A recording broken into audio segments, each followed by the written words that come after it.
Wow, that really silenced the room. Good evening, everybody. I'm so glad you're here. My name is Michelle Rich, and I'm the Ellen and Harry S. Parker III Assistant Curator of the Arts of the Americas here at the DMA. I'd like to begin our evening talk with a land acknowledgement. The Dallas Museum of Art respectfully acknowledges this land as the ancestral home of many indigenous peoples, including the Caddo, Wichita, 𝘬𝘓𝑰, and Kickapoo, as well as other tribes that likely traveled through the area, including Comanche, Kiowa, and Apache. We respect those who were stewards of this land long before us, and we strive to honor their cultures today.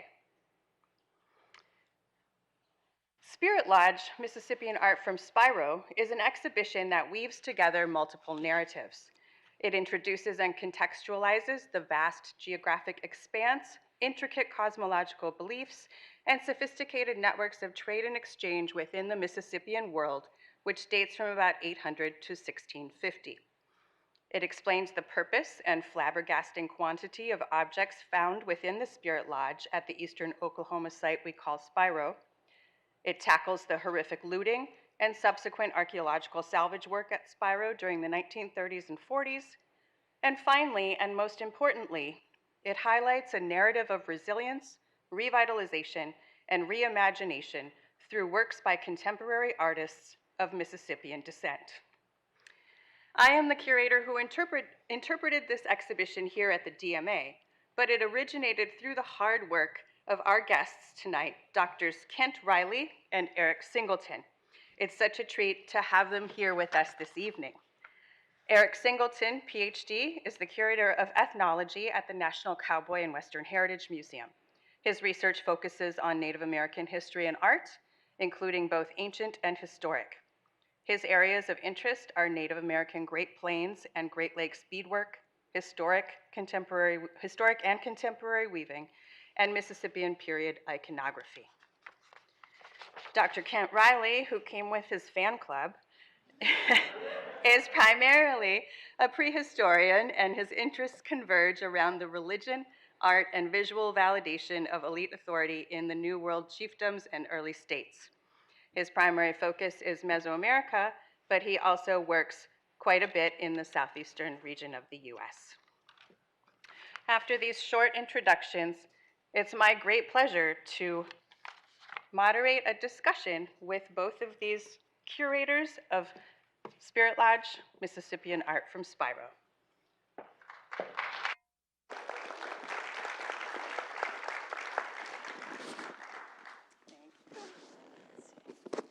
We were told earlier we had to drink the water, not hold the water. So you have to talk right into the mic. Yes. Oh, you didn't pick up on that? No. Okay, so to start, I'm going to open the floor to either one of you, Kent or Eric, and can you give a brief overview of Mississippian culture and what bound peoples across the Midwest and South together? Age before beauty, or do you want me to? Or good looks before beauty. How about that? That's fair. Well, go ahead. Look, they're fighting. They're fighting over it. Go on, Eric, go on. Hey, I was on your committee. You talk first. Fair, okay. You talk. So I'd say not only, sometimes we look at the physical remains, and that's something that connects people across the entire Midwest and Southeastern, but I think the principal connection is the ideology, the iconography, the folklore, and the belief system. And that's really what drove Spyro to be what it was. And so Spyro is an almost cosmopolitan international site because you're seeing stuff from across the known world arrive at Spyro and be treasured at Spyro. And that's really what was connecting all the people in the Midwest and the Southeast was this common ideology, iconography, belief system, and the desire for this material to go to Spyro. So, you can look at some of the subtleties, some of the architecture, some other stuff, but really that belief system, I think, is one of the principal elements that unites, and I would say not even just the Midwest and the Southeast, but there's a very pan-Indian ideology, a pan-American ideology that is in the North, Central, and South of the Americas. Do you have anything to add? Is it, I'm talking in, I'm drinking the water. Can you hear me? Drink the water. Drink the water. Keep drinking. I want, do you remember in high school how we had the wretched American history book where they had 3 pages devoted to Native Americans right at the beginning, and that was it? And you know, the picture in there, they were chasing bison and everybody was living in teepees. We have no concept in this country of the magnificent of the ancient past, particularly the Native American past that exists here. Now, I'm primarily a Mesoamericanist. In fact, I work with Olmec culture, and I've seen beautiful things. I've seen things, many of them here in the Dallas Museum, that would knock your socks off. They're so well created. But the objects in this exhibition show you that Native Americans above Mesoamerica were just as talented, were just as artistically complex as any people in the Americas. And even though at a certain level, Native Americans today have the primary claim on these ancient cultures, I'm an American. This is my past. And it's a past I am very proud of. And I hope after seeing this exhibition, you will be equally proud. That segues nicely into my next question. Where did the idea for this exhibition originate? Well, actually, here. This is where it started. I have a conference every other year, just about, right, Eric? Where I bring together scholars. It's not necessarily open to the public, but we get a bunch of people together and we work out problems. And so far, we produced 4, even 5 books devoted to the outcome of this material. And it seemed to me that it's time for an exhibition. I'm a strong believer that art exhibitions are a primary means of conveying the beauty and also the ideology of the ancient peoples of the Americas. So I got that idea, but Smarty here had also gotten the idea, that guy, and had been working where he was employed at that time in Tulsa, and he worked on it, and then he moved his place of employment, and we kept working and working and working, and I believe the total amount of time that it took to get this exhibition off the ground, 11 years. 11 years. That's a long time. And I think by here, you did not mean specifically at the DMA, but No. in Texas at Texas State University in San Marcos. That's where we have the workshop. Mm-hmm. Do you have anything to add to the origin story of this exhibition? No, that's very, very accurate. You know, I'll just add to the fact that, you know, before I met Kent, I was working as a curator up at the 𝘓𝘱 Museum, and to be honest, I would stare at a lot of this material every day, and I had no concept of what I was looking at, and it was a complete shame that I realized I feel like I'm a very educated person. I study history. I'm a historian. And I didn't know, and that was a shame, you know. And then meeting Kent and working with the iconography conference began to illuminate the history and magnificence of so much of this stuff. And then it just exploded from there, you know. And then, you know, working with many of the colleagues at the iconography conference, it's like, you know, we got to do an exhibit like this, and really one that would kind of balance against one Ken had done years ago up at Chicago, Hero Hawk and Open Hand. And so, you know, that gave you a really broad scope, and the goal here was to narrow it down and really focus on why Spyro. Spyro is the most unique site in all of North America. Why? Well, let's talk about that a little bit. This is kind of a multi-part question. How do we know how the objects found in the Spirit Lodge were used? How do we know that?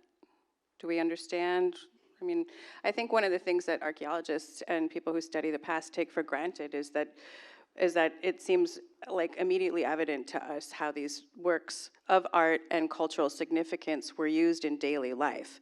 But can you dot the I's and cross the T's for us? Well, I'll start, and I'm sure Kent will jump in too, but a lot of this stuff is understanding the context of what you found, and a lot of that goes to the hard work of Jim Brown.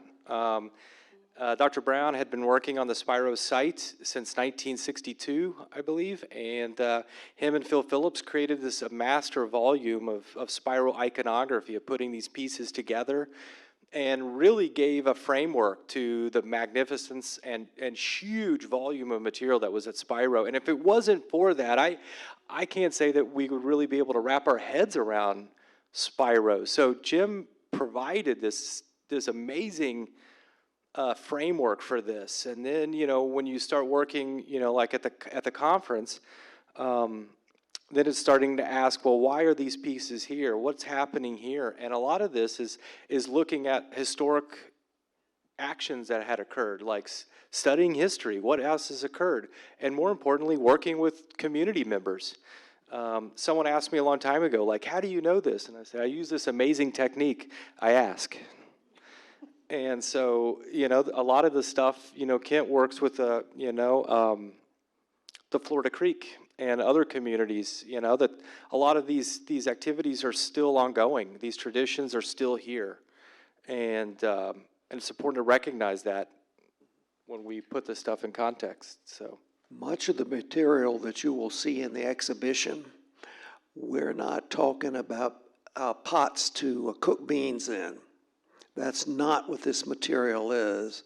This is sacred and important ideological material that is literally an effort to visualize things that cannot exist in current space. In the same way that you walk into a church, maybe, and see a stained glass window with biblical characters out of it, those people don't exist with us, but the stained glass windows visualize that past.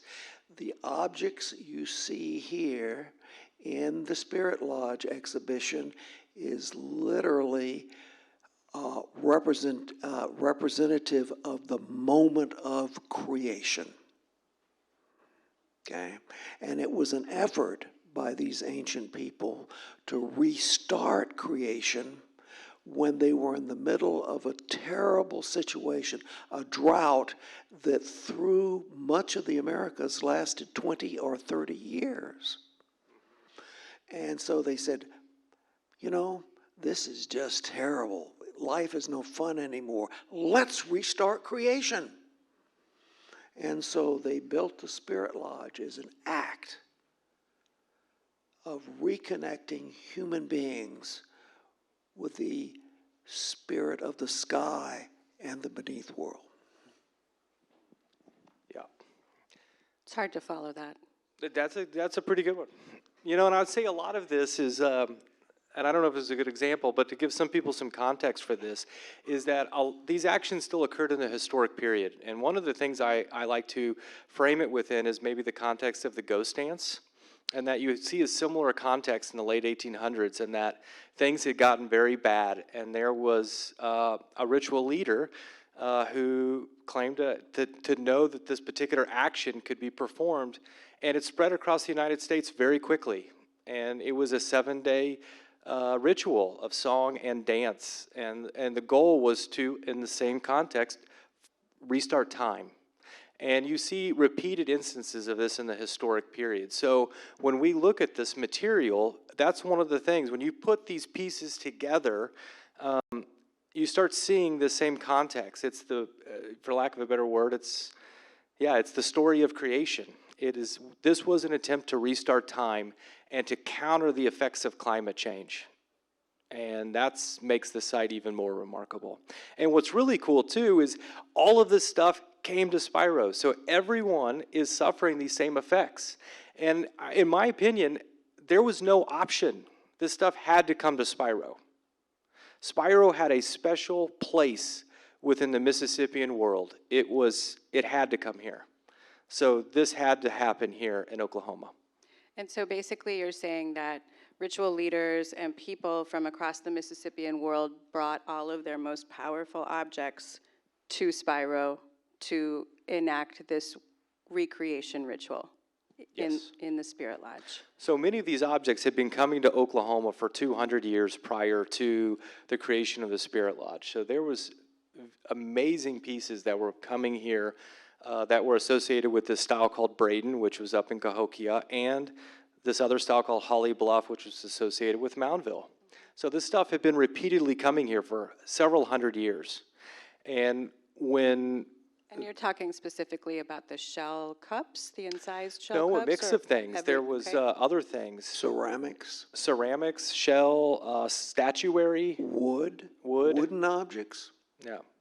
These are masterworks. For anyone who's not walked in this show yet, walk in there, and what you're seeing is, in any context, at any time or place, anywhere in the world, this is a masterwork. It's stunning.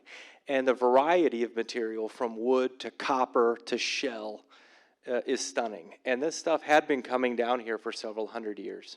Let me say that Michelle and I work with some of the best objects ever created by Native Americans in this hemisphere.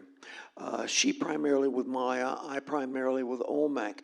So we have seen the best of the best. Thank you very much. And I'm going to tell you, some of the material you'll see in this exhibition is just as fine as anything created by the Maya or the Olmec. Okay. In fact, I joke sometimes with some of the Mississippian objects, and I say, "Mayanist, eat your heart out." How to rub it in, don't you? Let me get back to this idea of the materials, the materiality of the objects. So you mentioned wood. We have objects of wood, basketry, feathers, animal hide, and fur. But those are the least represented objects in this exhibition. Can you, both of you, talk to why that is? We have, copper and shell and ceramics and stone are very well represented, but these more perishable organics are not. It's not that it wasn't there. It was there. It's just, as you will see, one of the great tragedies about Spyro is it was looted. At one point, the looting was so bad that when archaeologists actually drove up to the site, the children of the looters were running around with elaborately constructed feather cloaks hanging from their shoulders, and they were deteriorating as they played their fun and games. Okay, there are things that we don't have in the exhibit that are not on display, but they're stored in the Museum of the American Indian in Washington, D.C. Gorgeous examples of cloth and elaborate tunics and so forth with multicolored dyes and so forth. So it was there. It was there. And my understanding is that it was there because after the Spirit Lodge was arranged with those ritual objects, it was sealed and closed off and not re-entered until the looting started occurring in the 1930s. 1933. That's correct. You can kind of think, in fact, the newspapers in the area said King Tut's tomb found in the Arkansas River Valley. And if you'll think, in the 20s when they discovered King Tut's tomb, how people were just flabbergasted. Well, they were equally flabbergasted by this collection of Native American material. Mm-hmm. Yeah, and the sheer volume and quantity of material. I mean, imagine that. So this was a crime that was committed. And that's why it's important to talk about this and put this in this exhibition, to give people context to what occurred. But when this occurred in 1933, they began to slowly move into the mound, into the Spirit Lodge in Craig Mound. And they looted this for 2 years. Even after that stopped and the University of Oklahoma and the state of Oklahoma passed the Antiquity Acts of 1935, the WEPA began excavating from 1936 to 1941. And what they found still made it the most object-laden mound ever found in North America. 90% of all engraved shell material comes from Spiro. And when you talk about the organics, they're amazing. Probably the entire interior was lined with these beautiful tapestries. Some of the ones that are at the National Museum of Natural History and National Museum of American Indian are bright red, yellow, green, black. There's one that would have been a giant tapestry of Birdman, which is an individual you would have seen engraved on a cup. But then there's also the hand and eye motif. You have these beautiful, rich tapestries. If this would have been seen and actually been able to have been studied, I mean, there was a completely different perception about the people that made this. I mean, it was so rich. I mean, unfortunately, some of the double woven baskets that are there were disintegrated.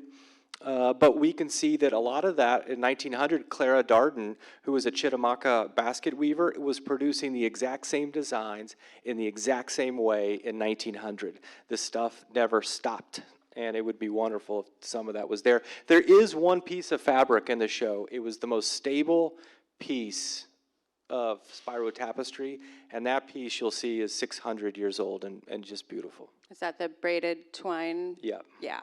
So organics are light sensitive and they are very fragile, and that is one of the reasons why Yes. there aren't very many of them in this exhibition. They're too fragile to travel, which is unfortunate, but it is, at least we have them to reference in museum collections.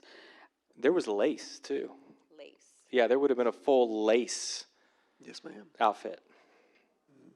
Wow. Let me tell you what else, okay? This is another example of eat your heart out, okay? There was a basket containing pearls from the Sea of Cortez, 12 pounds of them.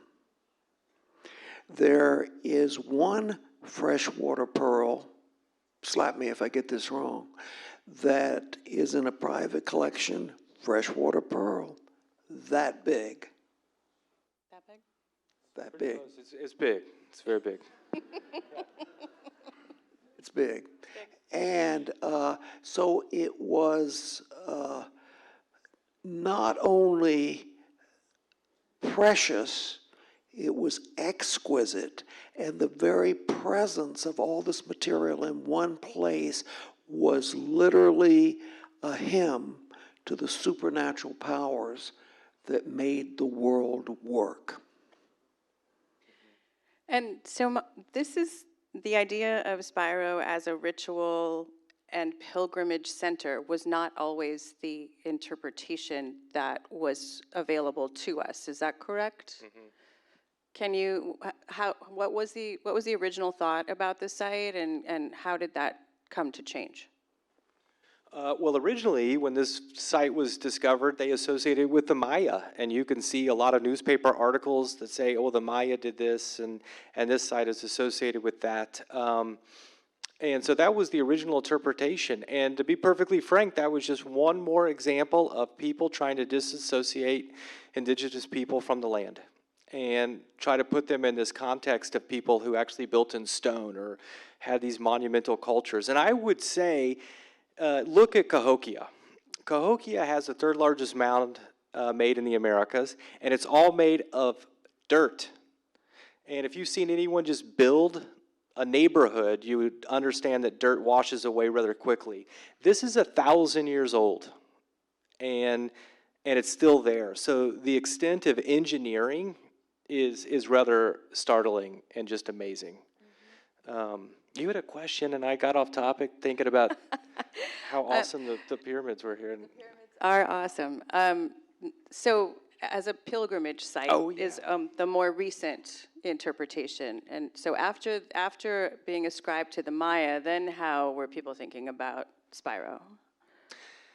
I mean, there was kind of a mix of conversations associated with it. I mean, I'm kind of thinking about in the 70s and 80s, because there was that big Maya push, and then they knew that that's clearly wasn't the case.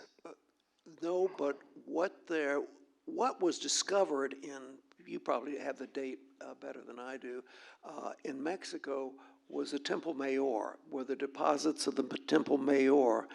And that, everybody know the Temple Mayor in Mexico City, downtown? Yes? No? Yeah, okay. It's a huge temple, and it was the major temple of the Aztec state. Okay? It's where the rain god and the war god worshiped together. The entire place was surrounded with caches of sacred and precious materials. Okay? And all of a sudden, people began to say, Spyro, hey, it's like the Temple Mayor in Mexico City.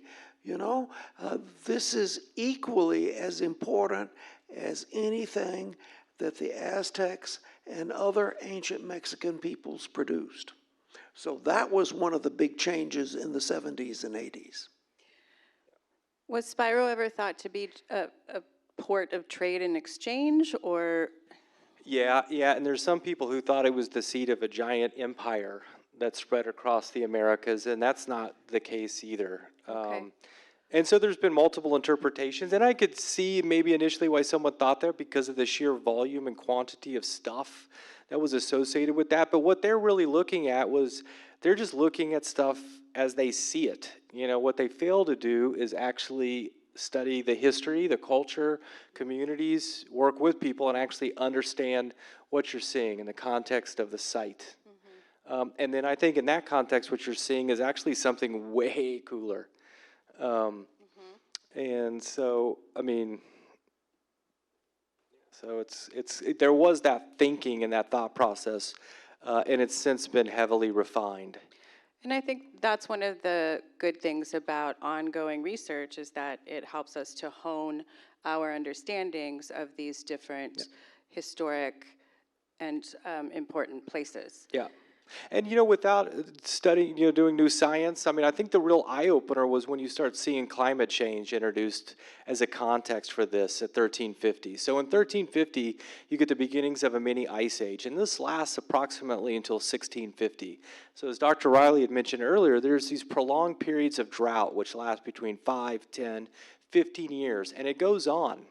And so everyone in the entire eastern half of the United States is suffering from this.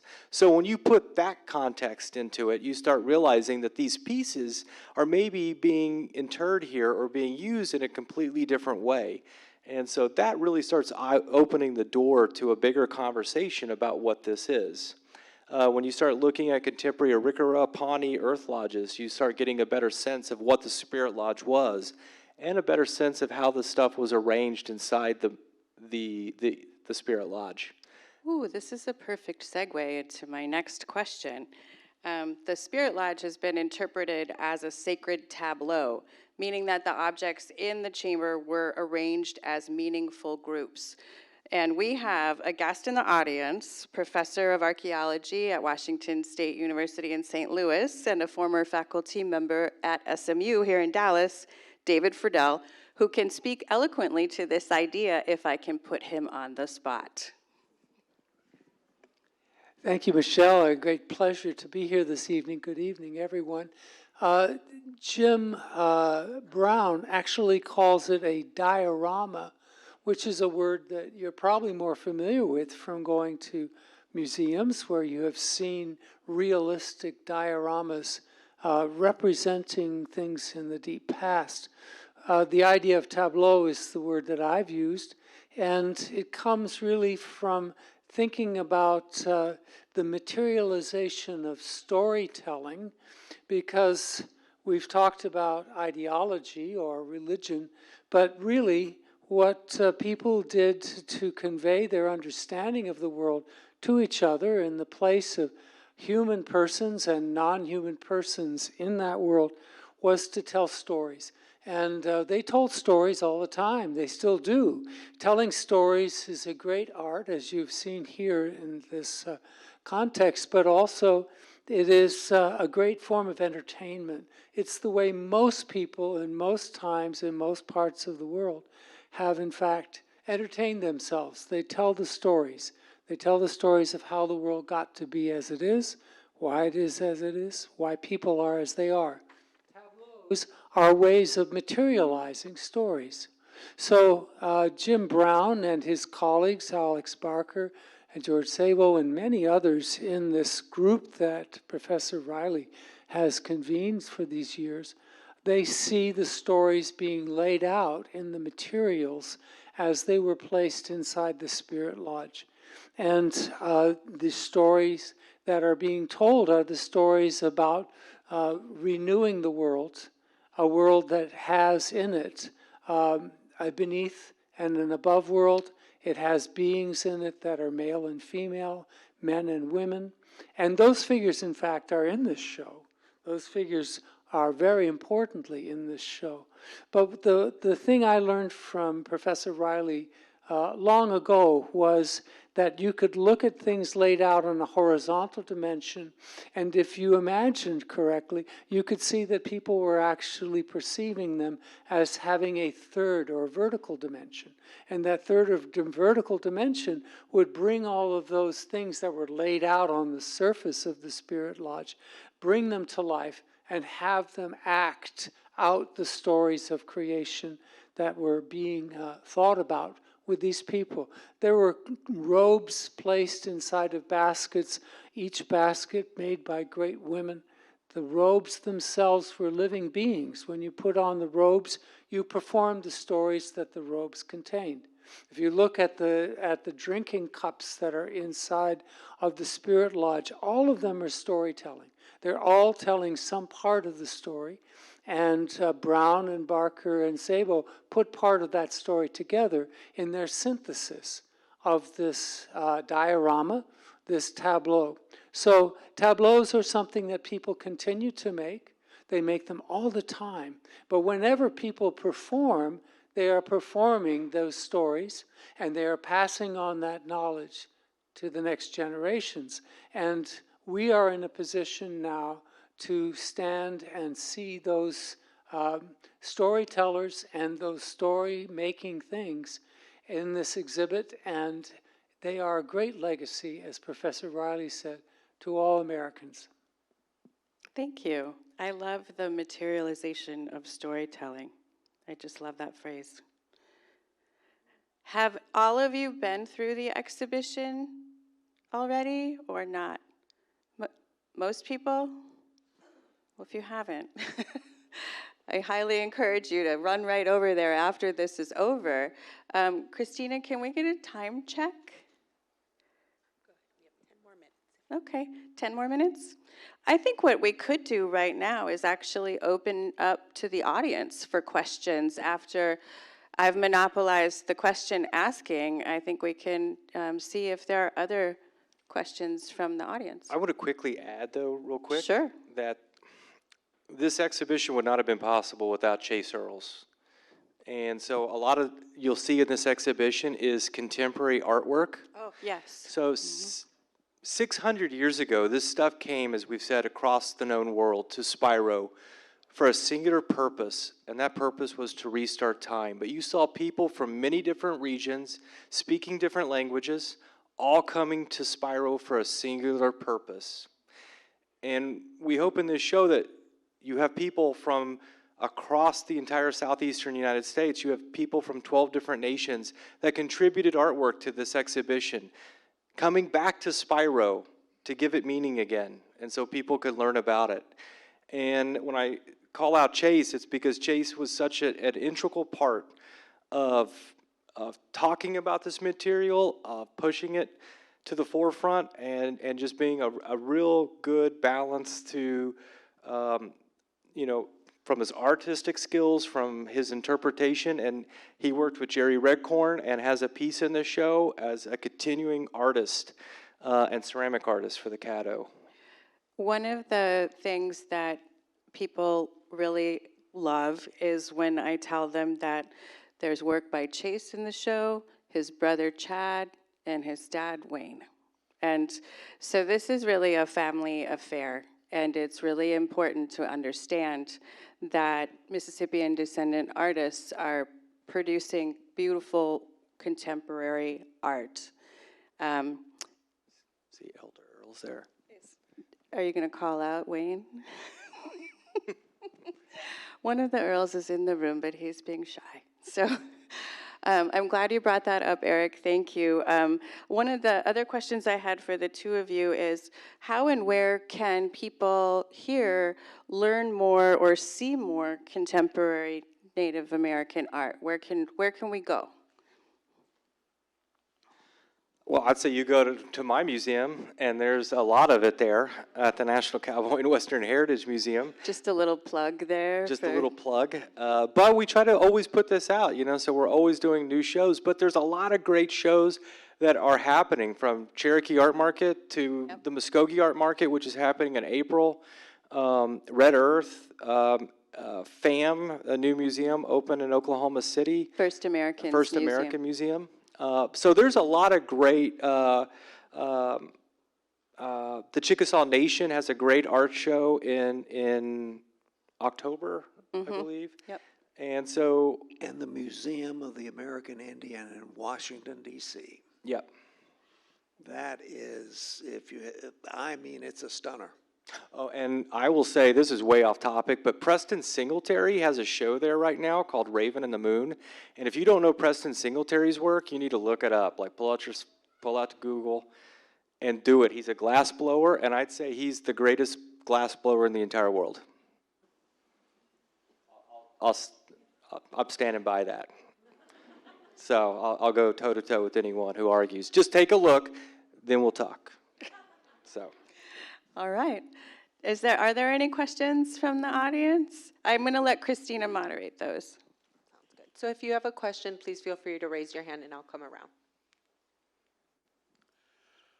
Thank you for being here. I love this show, and I loved the show when it was at the Cowboy. Thank you.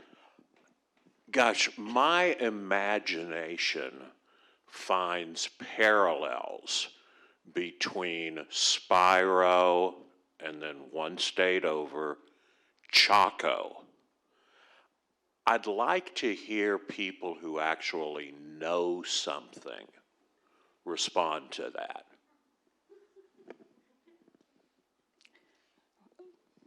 Okay, we've got someone in the audience, Dr. Black, who probably know. Oh no, you're not to get away with nothing.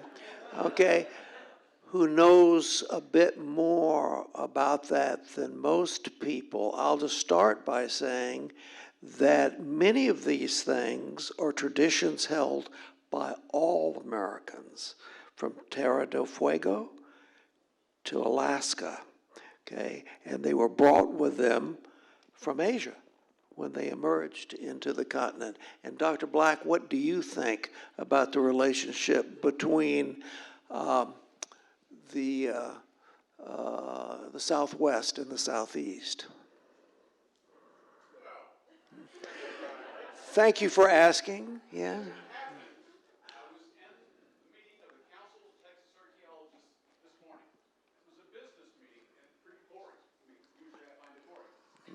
So I had brought with me my iPhone, and I was starting to listen to a really fascinating lecture by Dr. Steve Lexon, and he was comparing the Chaco phenomena with Cahokia. And surprising myself, I listened to the business meeting instead of finishing this talk. But that's what I go to Steve Lexon, Lekson, and it's on YouTube now. And it was just broadcast 2 days ago. And it's quite a spectacular understanding. He's trying to contrast the parallels between the Southeast and the Southwest, the Chaco phenomena, the Cahokia world, and what Spyro, a lot of that content came to Spyro, was massive in comparison to the strange little place of Chaco.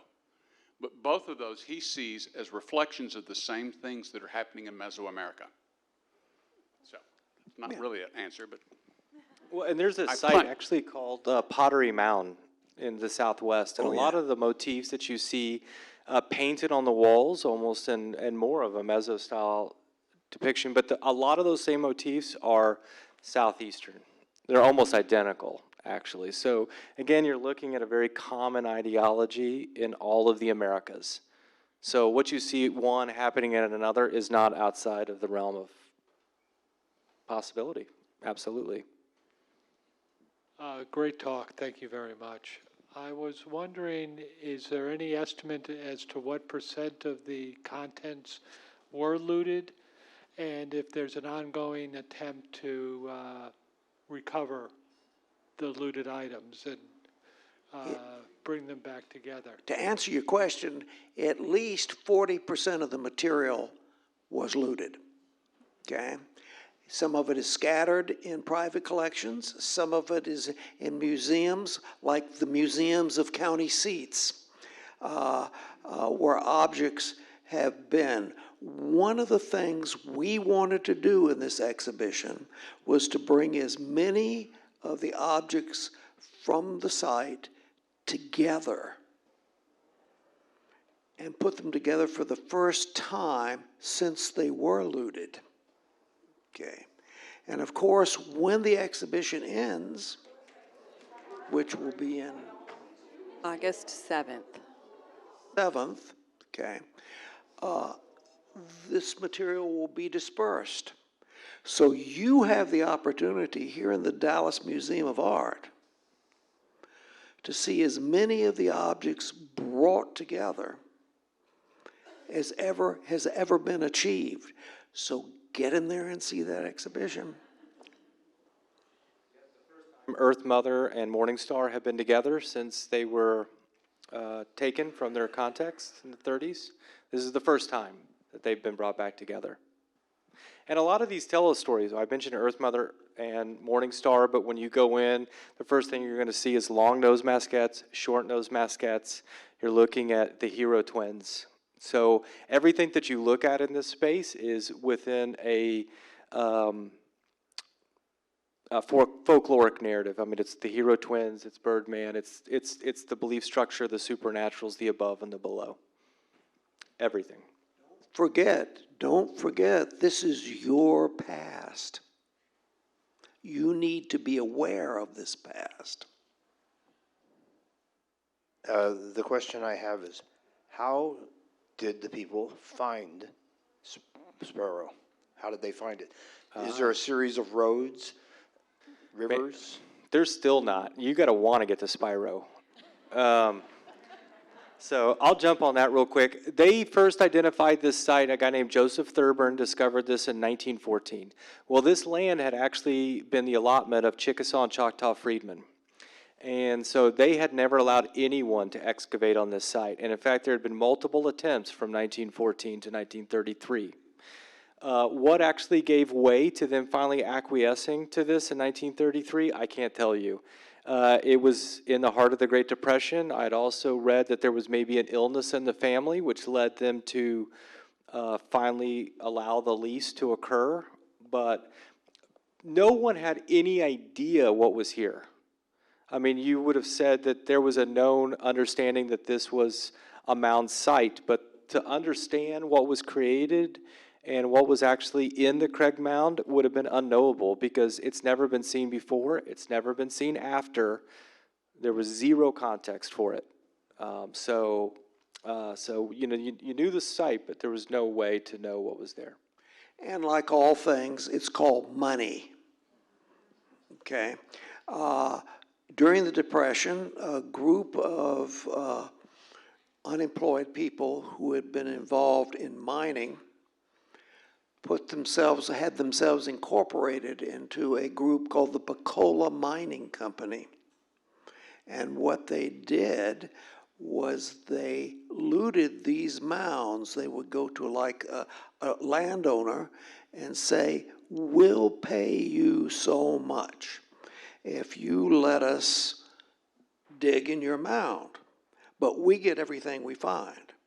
And of course, as soon as they got these things, they started selling them. And it's one of the reasons that it's so hard to get everything together for people to see. I'll tell you that there are two magnificent sites in the Americas that everyone ought to see. One is Spiro, or at least you can see it through this exhibition, and the other is the Temple Mayor in Mexico City. I feel like Kent is going to take us on a tour there to the Templo Mayor at some point. Anytime. Do we have time for one more question, Christina? Is there another question in the audience? I'm going to stand up and ask a question.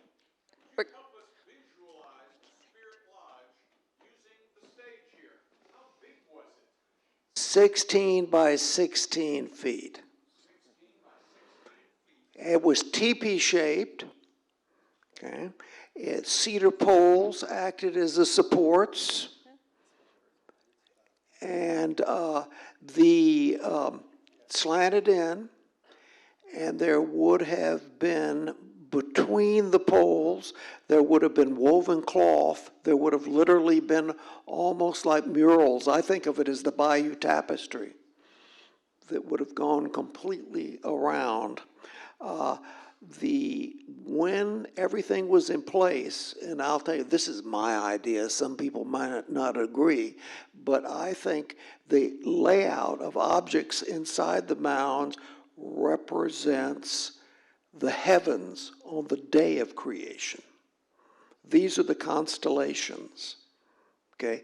The gods sitting down and saying, guess what? We've got a job. And they're going to put the world together. Okay, it was, and these things, there's just nothing like it in North America. I mean, in Mexico, there's nothing like it.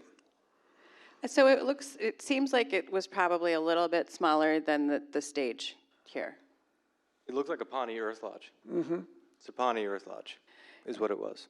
Mm-hmm. And I see that there was a mic out there for one final question. Spiro, was it chosen? I mean, did the Mississippian culture get together and have a convention and say, we're going to bring all of our best stuff to you? Or did the other culture centers like Cahokia or Etowah, did they have similar, did they trade amongst each other and have an equal amount of great stuff at each Mississippian culture center? So this is something we've talked about a lot. So it had to happen at Spiro. And the reason is you have these great cities, is what they are. They're cities, these big cities. Cahokia is one, Moundville's one, Etowah's another. You have these large, in the Tennessee, Cumberland. I mean, they're all over the place. I mean, but when we started looking at style analysis, Jim Brown and Phil Phillips came up with two. There's Braden, which we know came from Cahokia. Craig was around Spiro, and recently we figured out that there's a third style called Holly Bluff, and that originates down in the Moundville area. These styles are connected to the locations of the heavens, the cosmos, the above, the middle, and below world. Braden, Cahokia, is all upper world. Spiro is all our world, and Holly Bluff and Moundville is all underworld. And this makes complete sense because at 1400, the same time that you see Spiro being created, Moundville turns into an ossuary. That's all underworld. What you're looking at here is sacred geography. I believe all of these locations are tied to sacred geography.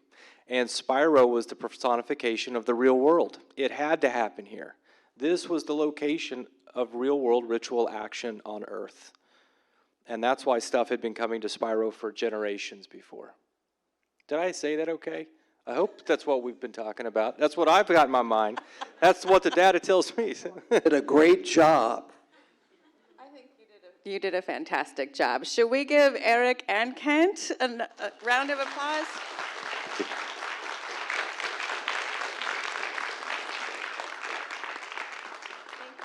Thank you so much, everybody. Before Eric looks like he has his last comment to make, I just want to make a plug for a future program here at the DMA.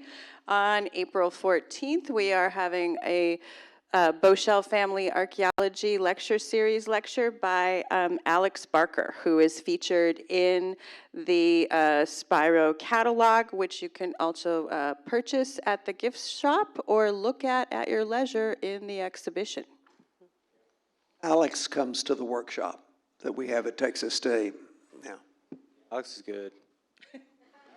real good. Back to see Alex then. And I will say too, thank you for being here. I mean, we've really been able to barely touch on what you're seeing here, and there's more data in the exhibition, and there's more in the publication. There is such a rich depth to this that 1 hour just can't do it justice. I mean, you're talking about lifetimes of work that have gone into this, and it's truly amazing. I think we've said that over and over again, but I just can't emphasize it enough. And I just want to say hats off again to Michelle and to the DMA, because I think they did a beautiful job on this.